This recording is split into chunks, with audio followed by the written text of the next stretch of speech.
We work hard, we play hard. We are gamerpreneurs.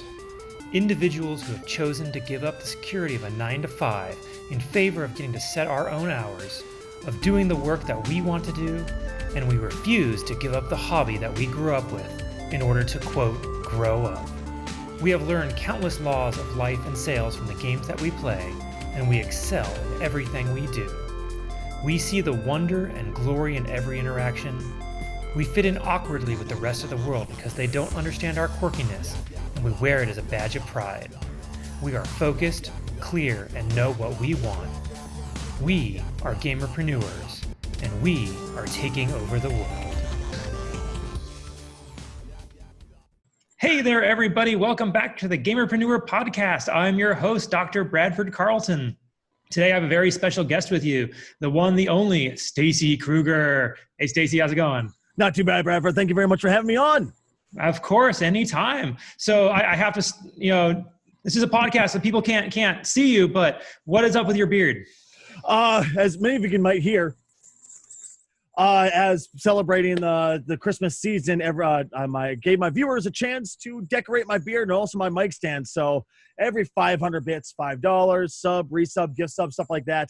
They have a chance to add bells, chance to add baubles, lights, stuff like that to my beard. I also have bows and colorful stuff over my mic stand too. That's fantastic. So when you hit in Home Depot, because I get the feeling you're going to need a few more. Actually, believe it or not, we were thinking about heading there later today to pick up more. We're starting to run low, unfortunately, which is a great problem to have, but it's still a problem. I believe it. I'm almost blinded here by the lights. So, Stacy, why don't you tell us a little bit about yourself? I'm a variety caster on twitch.tv/Stacy Krugger. I stream Monday through Saturday. It's 6 days a week. Sunday's my only day off I give myself. I start about 9 a.m. Central Standard Time every day. Like as it says, variety. Every Monday I'll start a blind playthrough and just play through that son of a gun until it's done. And then when that's done, that's when I'll kind of go into my more holdover game, not my holdover, my mainstay games such as Dead by Daylight, Binding of Isaac, Minecraft, stuff like that.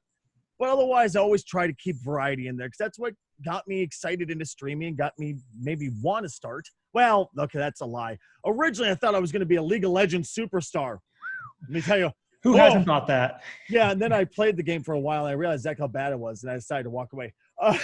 But, yeah, so variety, so every Monday, and that's a blast. But we do start every show with the 1 hour morning coffee, which is our talk show. When you go to sit down and have morning coffee with your wife, do you sit down with an itinerary, or do you just sit down with, all right, pour that cup of coffee, take the first sip? How was your day? What are you up to? What do you have planned? And that's what morning coffee is. And some of the best conversations come about from it. That's fantastic. It's wonderful. So I'm going to pause for a second on the fact that you're a full-time streamer. I want to go into that. Yes, sir. And I'm not pausing the podcast. I'm not asking another question. That sounds good. We're still rolling. I always start my podcast by asking kind of a silly question just to get like the fun moving, right? So okay. On a scale of 1 to 10, and I kind of already get an answer in my head for this one. Scale of 1 to 10, 10 being high, how weird are you? Depends if you ask me or my chat. If you ask me, I'm really not that weird in my mind. I would say maybe 3 or a 4. I do awkward things from time to time, but just because it comes natural to me. If you ask my fiance, one of my kids, or my chat, they'll probably say about a 12 or a 15. It comes natural to me. That's who I've always been since I was a annoying little, middle schooler running around the hallways, plastering stuff everywhere, I appreciate that because, so many of the gamers that I interview, they're like, well, I like anime and video games. It puts me at a 10. Like, no, it means you're a typical gamer. That's just like 3 or 4 maybe. I would start to say at that point, maybe I'm really weird because I don't like anime at all. Actually, I'm not a fan. Actually, that might make you a little weird. No. Have you seen Twitter? Like, geez, man. All right. So full-time streamer, how is that? Tough, fun. It's fun. It's just so satisfying to wake up every morning and do what I love. I lived to broadcast. Before this, I used to be in radio, talk radio, and I used to have a #1 show here in my hometown. And it was a blast. It was an absolute blast, but some things happened. Unfortunately, I went through a mental breakdown. I had to leave for a while.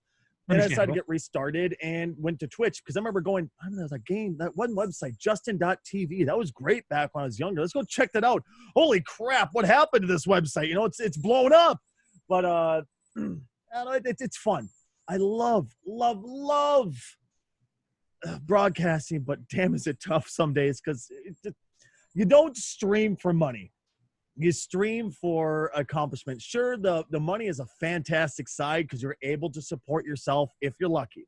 And if you have an extremely loyal community, but that's about it. You know, it is what it is. You know, I can't say enough how much I love it, how thankful I am that I get to do this because people find my stuff entertaining enough.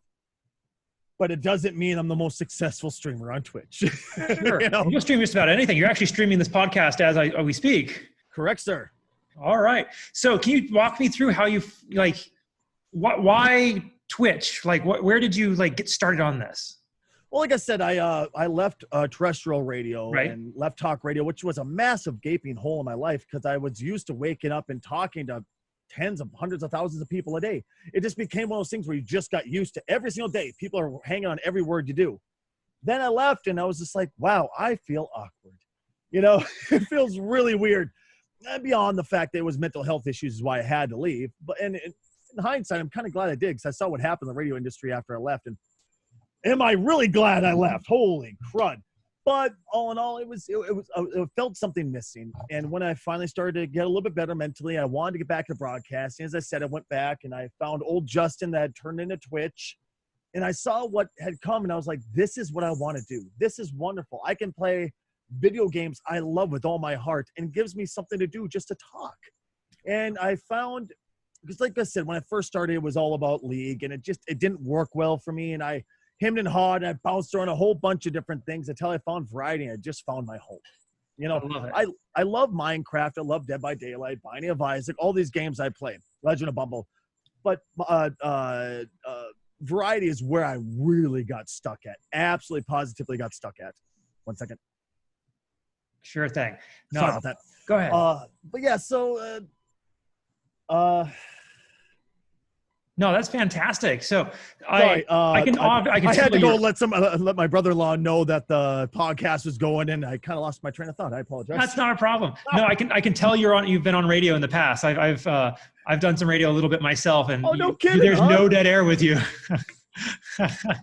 So, can you tell me what makes your stream unique? What's different about you as opposed to everybody else? When you come to Twitch, more often than not, you're going there to find somebody who's really good at the game. You like World of Warcraft. You like League of Legends. You like whatever game it is. You want to find someone who's at the top of their game for that. I'm not that guy. More often than not, I'm really bad at the games I play. But it's not about that. It's about my personality. It's always been about my personality. Once in a while, you just want to hear what I'm going to say next. Otherwise, you just want to have a good place to go where it's comforting, where you know you're not going to get destroyed and picked on, for lack of other words, for what makes you you. Because we're extremely welcoming to the GLBT plus community, among other things. That's one of the main things that's always made our channel what it is. And it's not. Notice how I'm saying our. Yes, I may wake up every morning. I may turn on the webcam and I may do this, but that doesn't mean it's my stream. If without these people, I would not have anything to do. There'd be no lights in your beard. Well, there you go. And you wouldn't be hearing that jingle the whole time I'm talking. Yes, it's what makes it unique. The things that come out of my mouth. That's about the best I could say.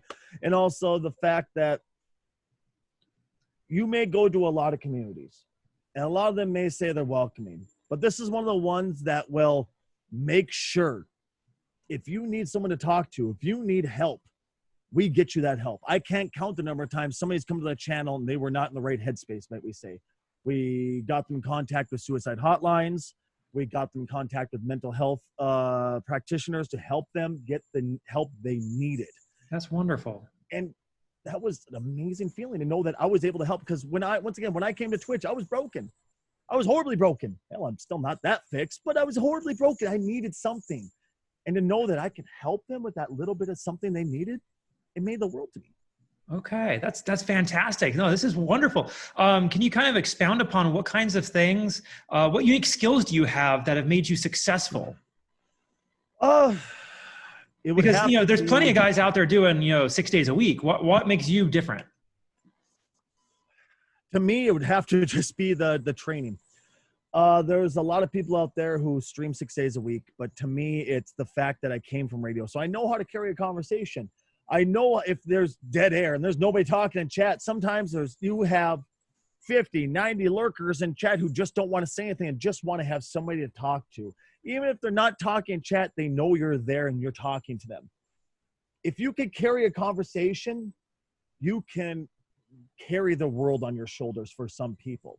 And to me, that's the one thing that sets me apart is I'm able to carry that conversation. I'm able to fill time. I'm able to make you feel welcome. That's the one thing that sets me apart, that makes me unique. Okay. Now, how would you say somebody could learn how to do that? Practice. Obviously we can't all be on radio. So what can we do? Practice? Hard work and practice. That would have to be it. Also, my brother-in-law is turning on the radio back there. It should be blocked off by the mic, but if it's too loud, let me know and I'll have him turn it down. No, you're good. Practice. Honestly, this is going to sound really weird, but go online, go to the radio forums, go to voiceover talent forums. They will teach you how to properly use your voice, how to properly carry a show, how to always have topics ready. Sure, you can get on there and have 30 topics to talk about and blow them all out within the first 15 minutes. That's not going to help you. You need to know how to properly talk and how to talk. Remember this mayor from here in Duluth.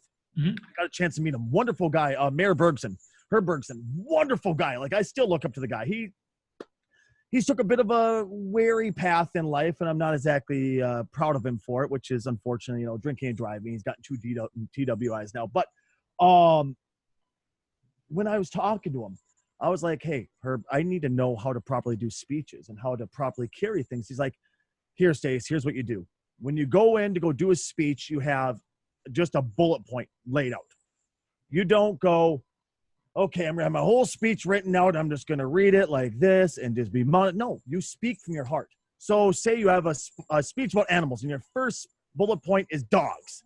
And I think you know what I'm talking about because, most of our program directors taught us to do the same exact thing back in radio. But your point is about dogs. Talk from the bottom of your heart about dogs and every bit. And then next bullet point, cats or whatever it may be.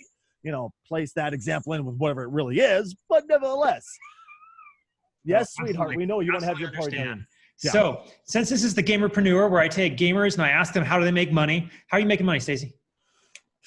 By the skin of my teeth, by pure luck.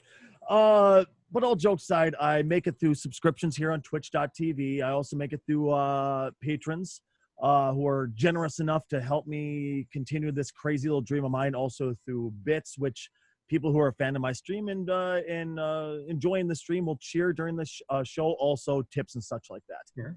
That's about it. It's by no means is it super profitable. I'm definitely not ninja by any means. Sure. But I love what I do, and that makes it worth it. Okay. Do you have any merch? And if not, why not? I do. I do have merch. You do? Okay. What kind? I have T-shirts. I have I have a string bikini because that was requested. That was awkward to make. But I have T-shirts. I have hoodies, stuff like that. So you sew it by hand then? Oh, no. Okay. Unfortunately, I'm not nearly creative enough for that type of stuff. No, I go through Streamlabs, which is the program I use for my alerts and such like that. They have merchandise through there, which you can put the image right there and sell it. Okay, wonderful. So I want to take you back for a moment to when you first started your stream.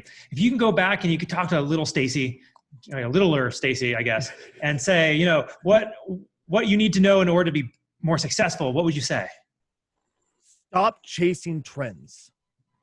Don't chase trends. They're not going to get you popular. They're not going to get you famous. They're not going to give you any fulfillment. They're just going to give you disappointment. Do what you love. Do what makes you happy.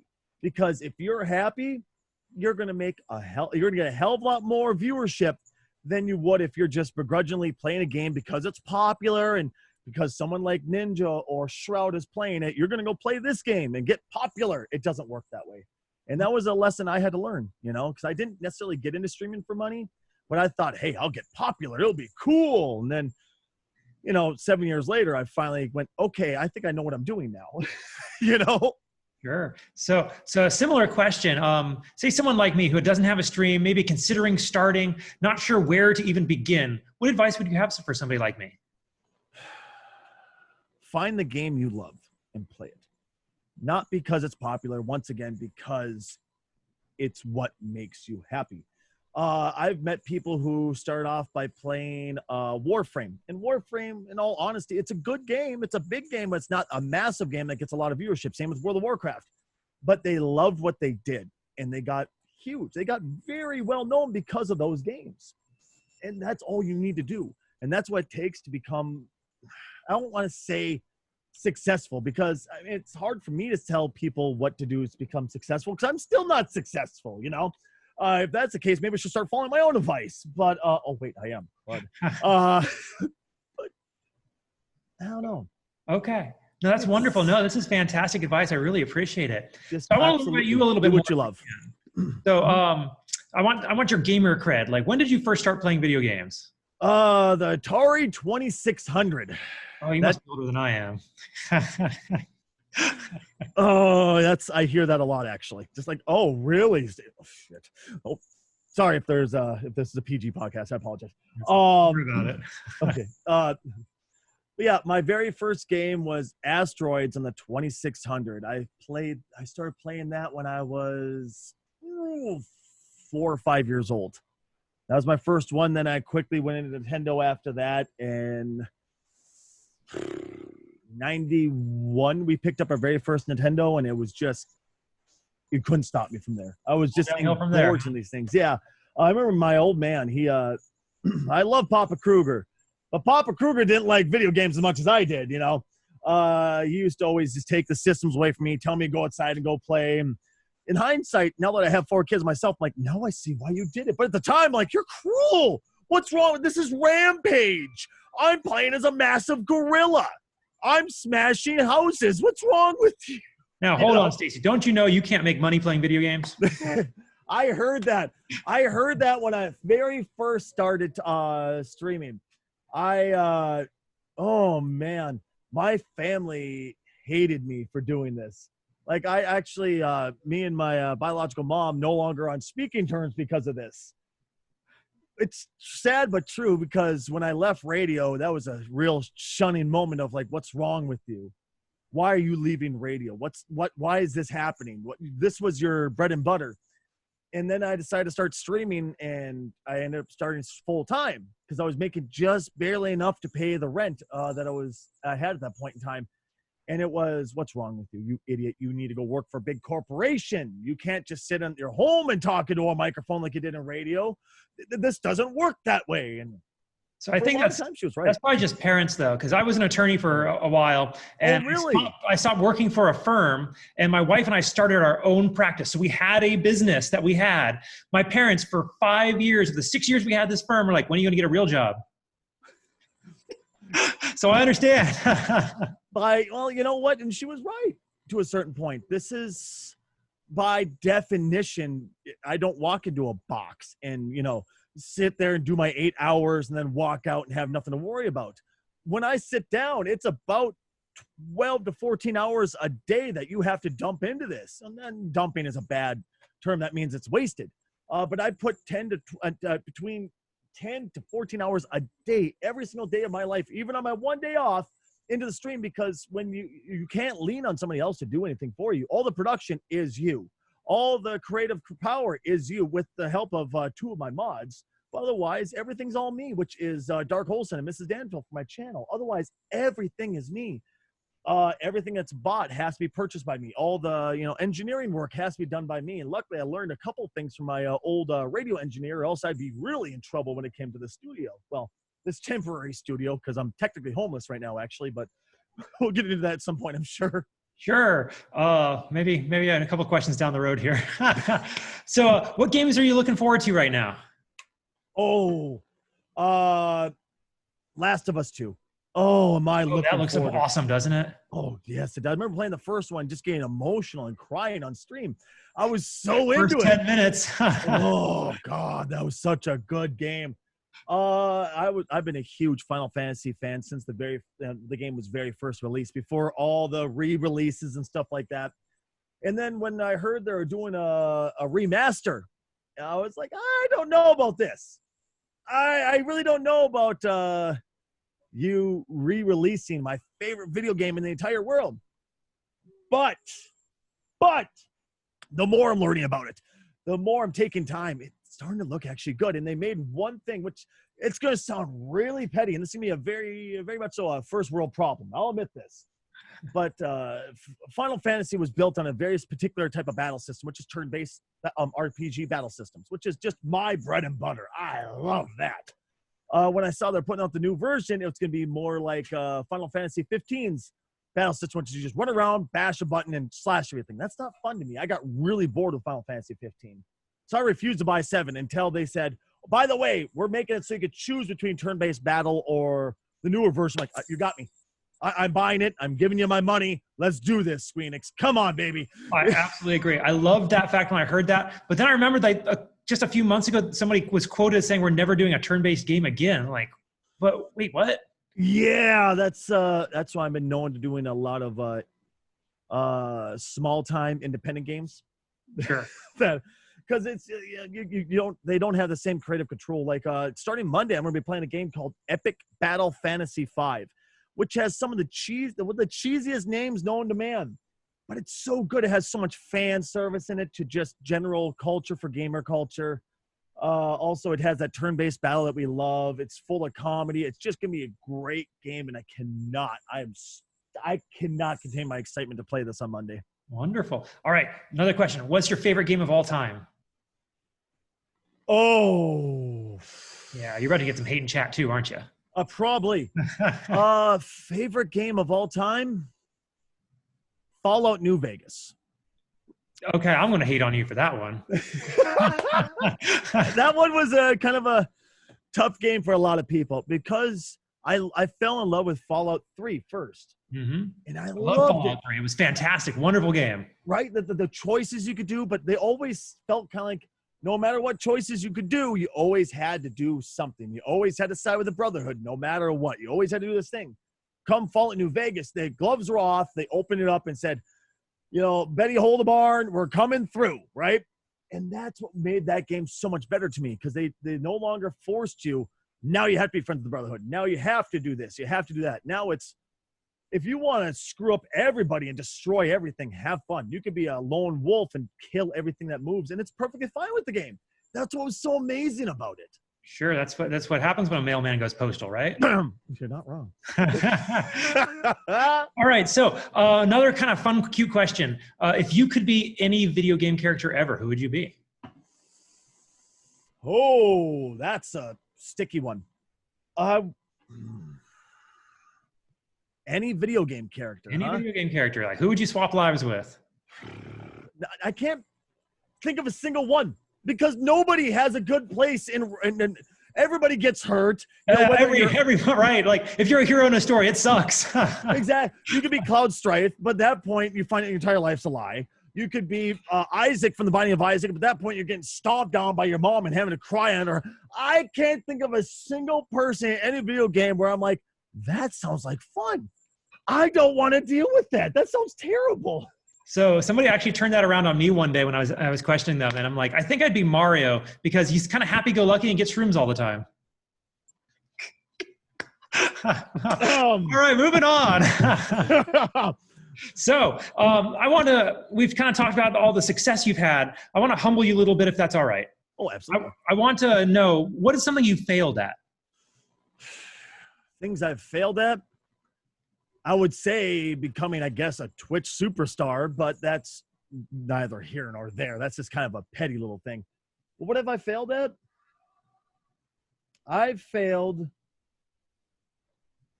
at starting a proper talk show on Twitch, which I wanted so bad.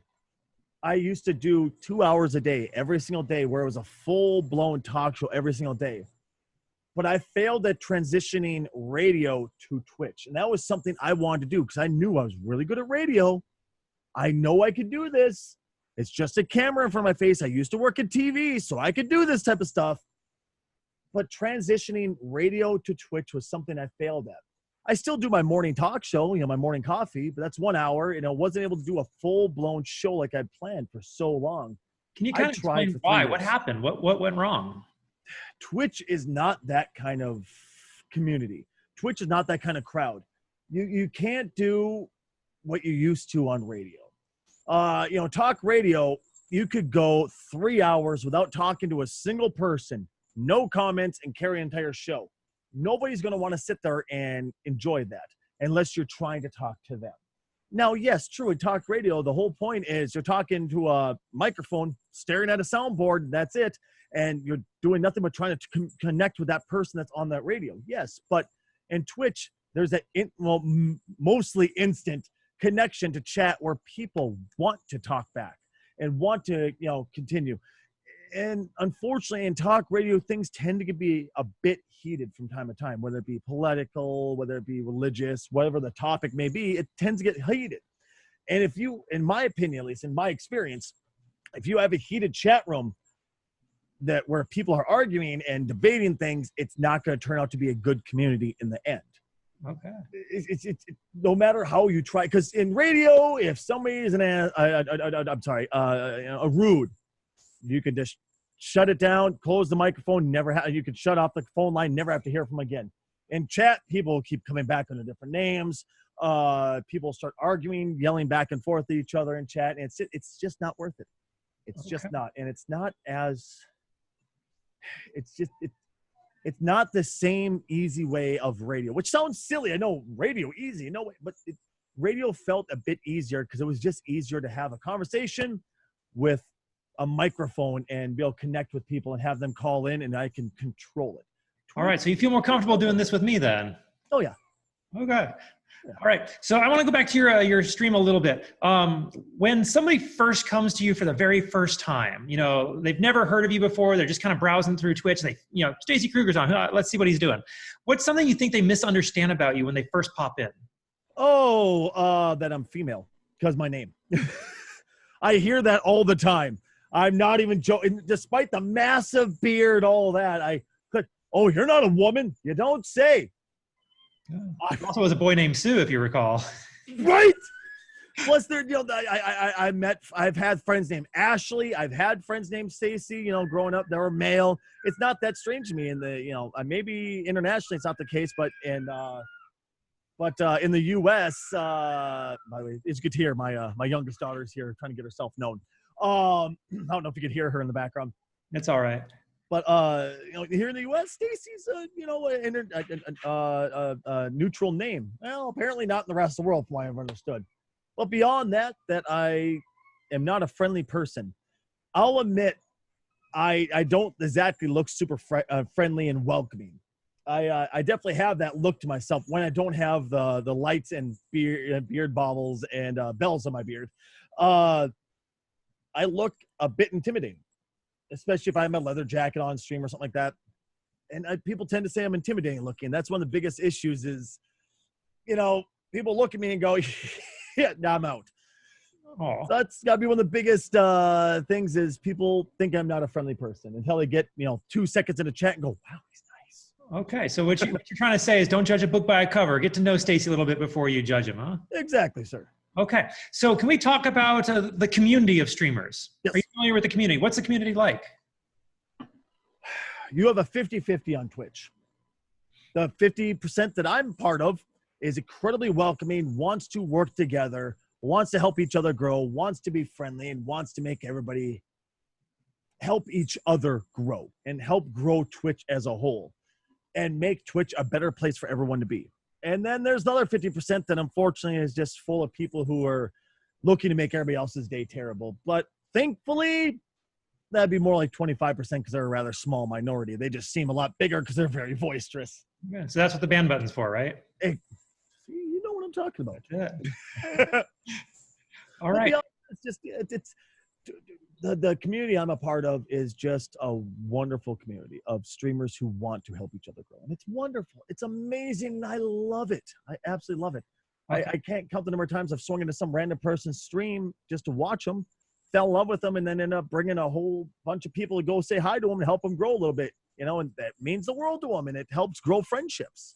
Okay, on that note, when you're popping into other people's streams, is there something that you're saying people do wrong that you'd love them to know that they're doing wrong? Yes. There's this trend. It was a trend for a very long time. It's starting to finally go away, but still there is chatbots, where the second you log into the channel, it'll announce in chat, "Hi, Stacy Krugger has just joined," or "Such and such has just joined." Don't do that. Please, please, please don't do that.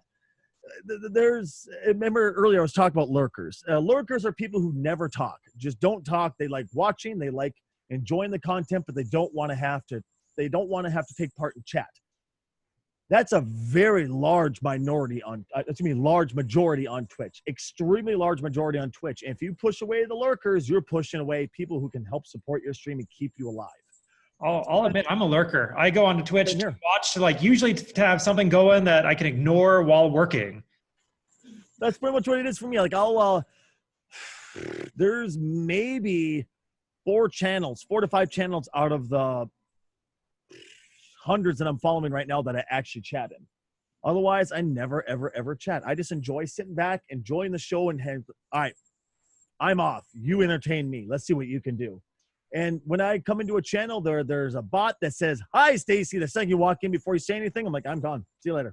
I have no interest to stick around anymore. And I know it's a bit petty. I'll admit that. But it's just, I don't want to be recognized right away, I guess. Sure, and everybody's got their thing. Exactly. Now, talking about chat, you got a good chat or a bad chat? I think I have the best chat. You're on something. No, honestly, I've said this before, and people think I'm being facetious when I say it, but I'm being dead serious. I think I have the best Twitch chat ever.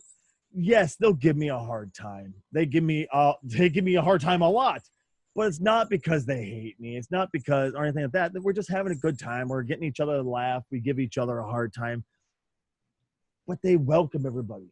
The ones who are the bad apples, might we say, are weeded out extremely quickly and gone permanently. We keep people who are friendly, respectful, and just want to have a good time and watch each other's days get better. I mean, I can't count the number of times I saw someone come in, a brand new person, never been in my channel before, and just start talking about how they're having a bad day. You'll see 5 or 6 people in chat immediately go, "Hey, what's up? Talk to us. You can talk here.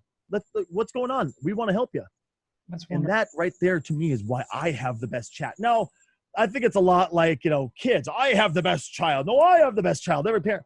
But to me, that's why I feel like there's been a lot of channels I got into where I'm like, I don't even open the chat. I refuse to open the chat because it's that bad. Well, it's funny it's just like having a child. When you go and see other chats or other children, you're like, that's a bad chat. Pretty much. You know what? If it makes them happy, I'm not going to bash them whatsoever. Sure. I just won't take part in chat. That's okay. Now, your chat. What's the best compliment they've ever given you? The best compliment? That I was mediocre at a game. You're mediocre. All jokes aside, though. This is probably gonna sound silly, but I was a good parent. Well, that's wonderful. I've been going through a pretty weird divorce right now, and for the longest time, I was the single parent of my children. My ex-wife was nowhere to be found. She had some things going on. She wasn't able to be around, so it was just me and my children.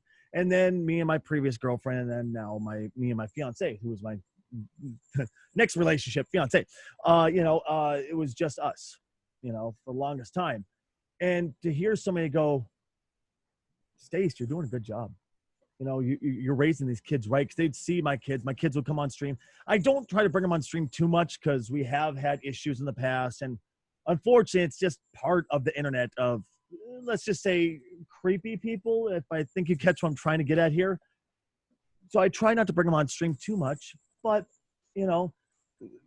I try to have my kids come on once in a while, and they'll see my kids, and they'll go, "You're doing a great job. The kids are growing up good." And that's probably one of the greatest compliments I've ever gotten because, growing up, I didn't exactly have the greatest life growing up, and I didn't exactly have the greatest upbringing with my biological mom. So knowing that I'm doing it right for my kids and I'm doing right by them, that feels amazing. That's absolutely wonderful, Stacy. Thank you so much for sharing that. Yeah. On the flip side of the coin, what's the worst trolling you've ever got?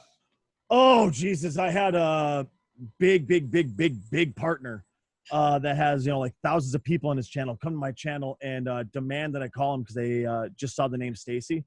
So they said he was looking for a girlfriend. They demanded I call him live on stream. And this continued after they realized I was a guy. Then it continued for 3 days just because they thought it was hilarious because I was a guy named Stacy. Sure. It helps your viewer numbers though, right? Oh, it helped, yes. But my poor mods. Oh, God. You can tell by the end of the week, like, Stace, we need a break. This is nuts. We're tired of banning everybody left and right here. Oh, man. All right. Well, I don't know if you have your chat open. We're kind of wrapping up. So if they have any questions they want to throw out and ask you, for my podcast, it'd be fantastic. But before we get there, what kinds of social media are you using? Where can people find you? What's your handle? How do we get to you? I'm honestly amazed that we're already done. It didn't feel like half an hour, honestly. You can find me on Twitter, twitter.tv/Stacy Krugger. You can also find me on Instagram, Snapchat. Everywhere you look Stacy Krugger, StacyKrugger. Not like Freddie, like me. And you'll be able to find me. That's my handle everywhere you will go. Wonderful. From chat. I'm technically homeless. Hell, this guy just inspired me to become a streamer. That's wonderful. All right. Well, Stacy, are there any questions that you wanted to address or that you think I didn't ask? That you didn't ask? What's I guess, how are you continuing broadcasting while homeless? But that one was kind of thrown at you out of nowhere, so I could understand that. But beyond that, I can't really think of any questions you didn't ask. Okay. I just had a great conversation with you. It's been wonderful. I really appreciated this. Now, does your chat got any questions? Does anybody have any questions in chat today? Oh, nope. They're just giving me a hard time because I said that they give me a hard time. All right. Well, if there's nothing else, I'm cool with wrapping it up now. Okay. Sounds good. Well, it was nice meeting you. Thank you so much for having me on the podcast. Hopefully I get to meet everybody once again, either in channel or on my Twitter, or Instagram or something like that. Sounds great. Well, thank you so much, Stacy. We really do appreciate it. Take care. Right. Take care of yourself. Hey, if you like this podcast, I'd love to invite you to check out a little bit more about me, Dr. Bradford Carlton, gamerpreneur. If you go to my website, www.thegamerpreneur.com/bonus, I'm going to give you a free copy of my book, The Warcraft of Business, where I explain my history in both gaming and business and how I brought the two together in order to create some very successful companies and help a lot of people. And all you got to do is pay for shipping and processing, and I'll send you this book. I absolutely know you're going to love it. All right, you all take it easy.